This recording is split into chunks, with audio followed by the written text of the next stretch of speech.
তোমাকে আমার অনেক ভালো লাগে। আমি তোমার সিনিয়র, রেসপেক্ট দিয়ে কথা বলো। আপনাকে আমার অনেক ভালো লাগে। এটা রেসপেক্ট? বাই দ্য ওয়ে, আপনি কোন পারফিউম ইউজ করেন? আপনি অনলাইনে আসার পর থেকে আমার ইনবক্স সুগন্ধে ভরে গেছে। বলা যাবে না। আপনাকে ক্যাম্পাসে দেখার পর থেকে খালি আপনাকে নিয়ে ভাবি। বাবা, তো কতটুকু ভাবো? কি আর বলবো, আপনার কথা ভাবার জন্য যদি প্রতিবার আমি 1 টাকা করে পেতাম তাহলে এতদিনে আমি পৃথিবীর সবচেয়ে ধনী ব্যক্তি হতাম।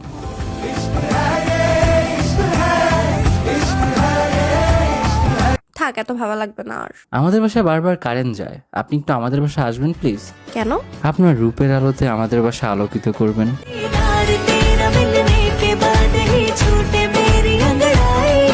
বাহ। আমার চোখে মেবি প্রবলেম হয়েছে। কি হইছে? তোমার চেহারার দিক থেকে সরতেই যাচ্ছে না। আমার নাকেও প্রবলেম হয়েছে। তোমার চুলের স্মেল ছাড়া কিছুরই গান পাচ্ছি না। আমার কানেও প্রবলেম হয়েছে। তোমার সুন্দর কোকিল কণ্ঠ ছাড়া কিছুই শুনতে পাচ্ছি না। আমার মুখেও সমস্যা হয়েছে, সারাক্ষণ খালি তুমি তুমি করে। আমার হাতেও প্রবলেম হয়েছে, সারাক্ষণ খালি তোমার হাত ধরতে চায়। আমার মনেরও প্রবলেম হয়েছে, সারাক্ষণ খালি তোমার মনটা চায়।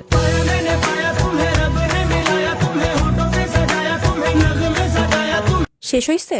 আমার পেটেও প্রবলেম হয়েছে, সারাক্ষণ খালি ক্ষুধা লাগে আমার। থাক, আর নিচে নামা লাগবে না, গিয়া ডক্টর দেখাও, ঠিক হয়ে যাবে। ভদ্র করে সন্তান হইলে প্রেম করতে রাজি হয়ে যান। হ্যাঁ, এটা কেমন ট্রেট? রাজি হন। ওকে ওকে।